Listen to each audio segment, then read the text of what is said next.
Por que a gente começou a estudar a parte de fluxo magnético? Porque a gente vai para a parte mais importante agora, que é a parte de indução magnética, tá? Ou seja, a lei de Faraday. Faraday descobriu que um campo magnético variável próximo a uma bobina e ligando a um galvanômetro acusava uma passagem de corrente elétrica. Lembre-se que nas aulas anteriores a gente viu que um fio percorrido por uma corrente elétrica gerava um campo magnético. Então, na época, surgiu a discussão entre os cientistas lá, né? Tá, se um condutor, ou seja, um fio percorrido por uma corrente gera um campo magnético, será que um campo magnético gera uma corrente elétrica? Faraday veio provar que sim, que gera uma corrente elétrica. Tá legal? Mas não é tão simples assim essa parte de campo magnético gerar uma corrente.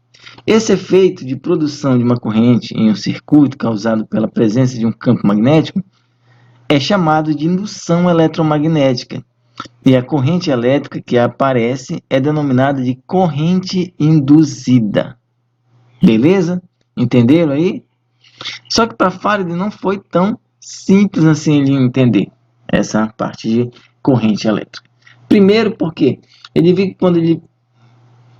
Esse aqui é o experimento de Faraday, né?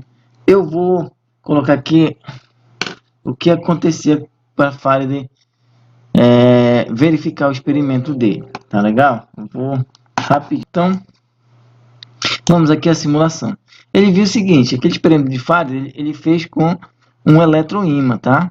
Por indução, um princípio de transformador. Mais tarde, um cientista alemão, ele conseguiu fabricar o gerador. O que Faraday viu é que aconteceu o seguinte, quando ele ligava lá a parte da pilha, ele via que na outra espira, deixa eu tirar essas linhas aqui, nessa outra espira aparecia uma corrente, tá? Só que essa corrente, ela parava com o tempo. No momento que ele desligava de novo da pilha, aparecia uma nova corrente. E ele foi fazer essa experiência com o ímã. Aí ele viu que quando ele aproximava o ímã, ó, tá vendo? Acendia a lâmpada e o galvanômetro, ou seja, os volts aqui em cima, essa parte de volts aqui, acusava que estava tendo uma corrente passando na espira. Beleza? Então, uma espira só aqui. Beleza? Tanto fazia quando ele aproximava ou quando ele afastava, aparecia uma corrente nessa espira. Beleza? E aí, ó, mas para que vai servir então isso? Beleza, vamos lá. Imagina se eu conseguisse botar algum tipo de aparato que ficasse variando esse fluxo magnético, né? Então vamos lá. Se tivesse, por exemplo, uma água, tipo da nossa roda d'água, lá da nossa barragem, que ficasse variando esse campo magnético próximo a um núcleo de ferro. Aí, o que aconteceria?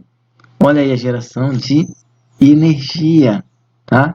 E quanto maior essa área, ou seja, maior a variação do fluxo, maior a corrente que chega. Beleza? Quanto menor a área, variando a área da espira, eu vario também a quantidade de energia que vai passar.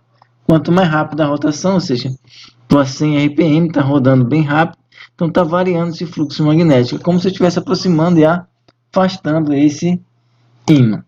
Beleza? Então, essa é a ideia. Se eu aproximar um ímã aqui, ó, eu aumento o campo magnético, acendo a lâmpada. Se eu afastar, também vou acender a lâmpada. Tranquilo, pessoal?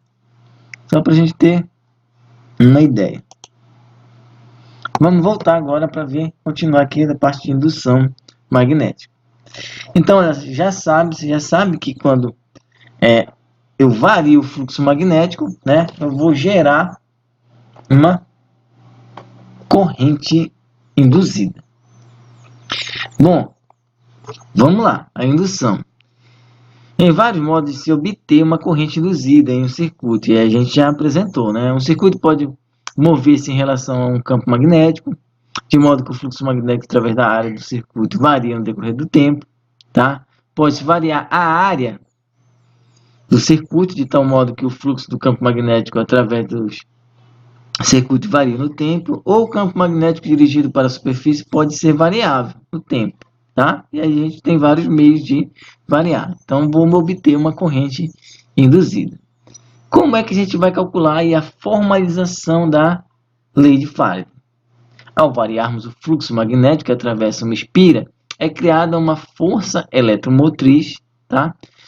Que é dada pela taxa de variação do fluxo magnético em função do tempo.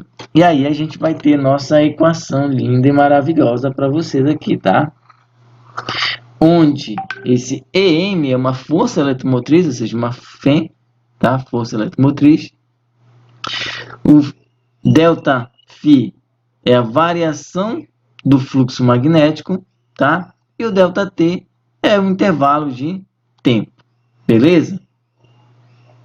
Se verificarmos a unidade de medida da grandeza do sistema internacional, podemos dizer que a força eletromotriz vai ser o Weber por segundo, que vai ser 1 volt. Então, 1 volt é 1 Weber por segundo.